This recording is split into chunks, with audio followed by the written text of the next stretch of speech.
to Vietnam, where a property tycoon has been sentenced to death in the country's biggest ever financial fraud case.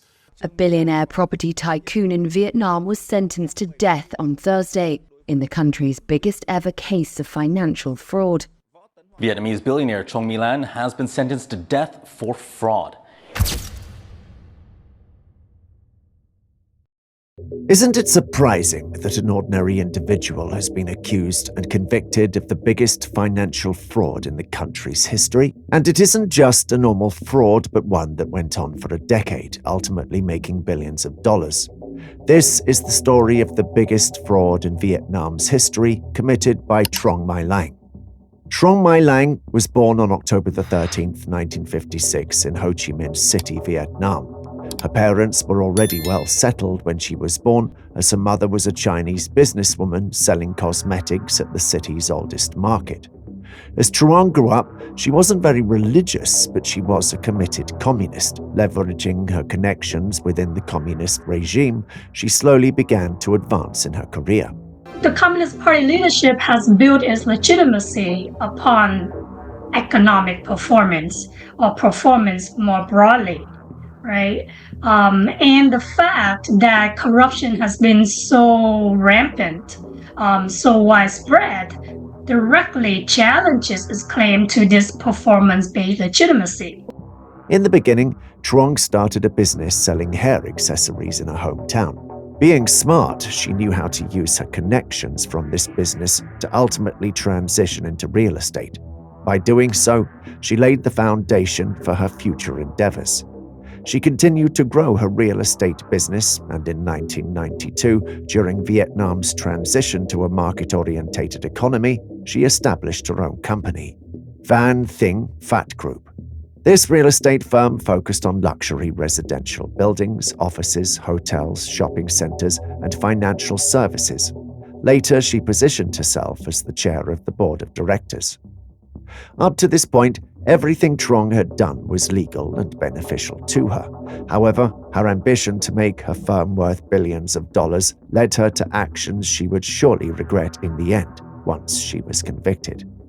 In 2012, Truong reached an alarming level when she attempted to illegally control Vietnam's largest bank by assets, Saigon Joint Stock Commercial Bank, SCB, located in her hometown. After gaining control of the bank, she transferred funds through thousands of ghost companies and paid bribes to government officials. This is just a basic bank fraud, and she was able to do it because she was able to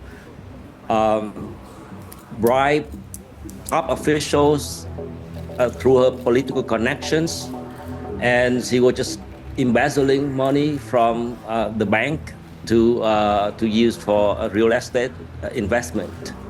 But what's more surprising is that SCB was the result of a merger of 3 other banks that had faced bankruptcy in 2011. When Truong learned of this, she immediately took control of the bank.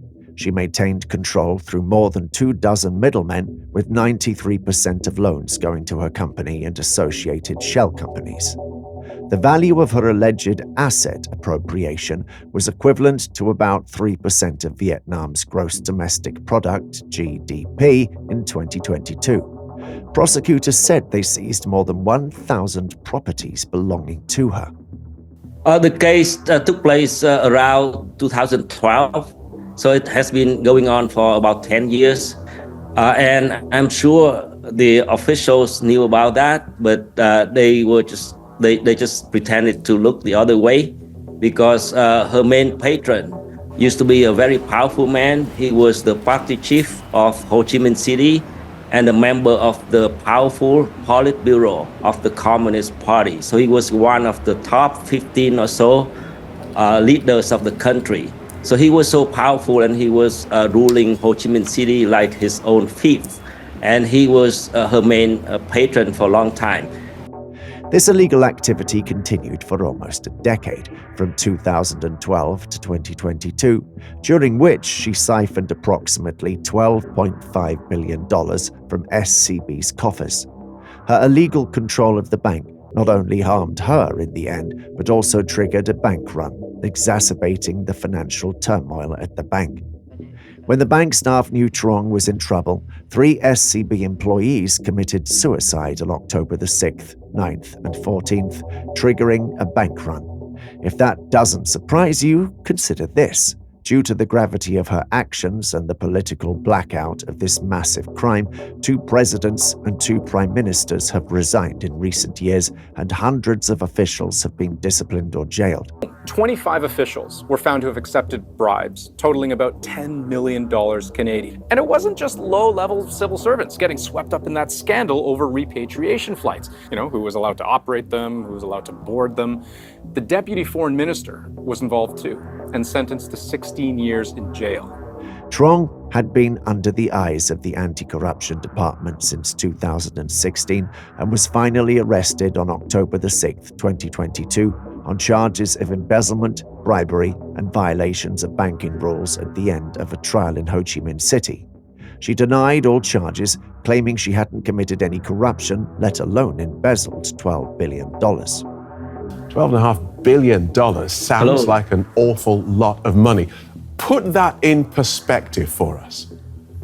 Oh, that's about 10% of Vietnam's annual GDP, gross domestic products, meaning the total value of what Vietnamese workers make a year. And that's about 10% of that. Before her arrest, she was also accused of illegally issuing bonds worth tens of millions of US dollars in 2018 and 2019, and using 916 fake loan applications to appropriate more than 304 trillion dong, the equivalent of $12.5 billion from SCB, of which she owned more than 90% of the shares. From February the 9th, 2018 to October the 7th, 2022, her husband, Hong Kong investor Eric Chu Nap Ki, was among the 86 individuals on trial after being accused of setting up fake loan applications to withdraw money from SCB. And Lan's niece, Truong Hua Van, who was the CEO of Van Thin Fat, was another top figure on trial, and with no surprise, both her husband and niece, along with other accomplices in her illicit endeavors, received substantial prison sentences. On April the 11th, 2024, Lan was sentenced to death by lethal injection for embezzlement.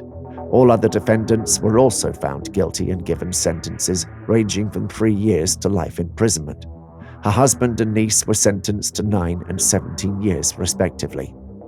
A famous newspaper in Vietnam reported that 84 defendants in the case received sentences ranging from 3 years probation to life imprisonment. So she has violated the law, and the officials knew that, but then she was protected by top officials. They could not reach her, they could not touch her until her patron retired, and that's when they could go after her. Truong My Lan's sudden downfall had a major impact on Vietnam's economy, creating doubts about the country's fight against corruption. Her arrest showed that the government is serious about tackling corruption, but it also made foreign investors unsure, raising concerns about Vietnam's economic stability. The effects of Lan's actions went beyond the courtroom, causing Vietnam's financial institutions and businesses to rethink their practices. As the country tries to fix its damaged reputation and attract new investors, Truong My Lan's story serves as a warning about the dangers of unchecked greed in the pursuit of wealth and power. And with that, we wrap up today's video about the biggest fraud ever in Vietnam. What do you guys think? How was she able to accumulate so much wealth? If you enjoyed the video and want to watch more fascinating topics like this, click on the video that's popping up on your screen. Until then, take care and goodbye.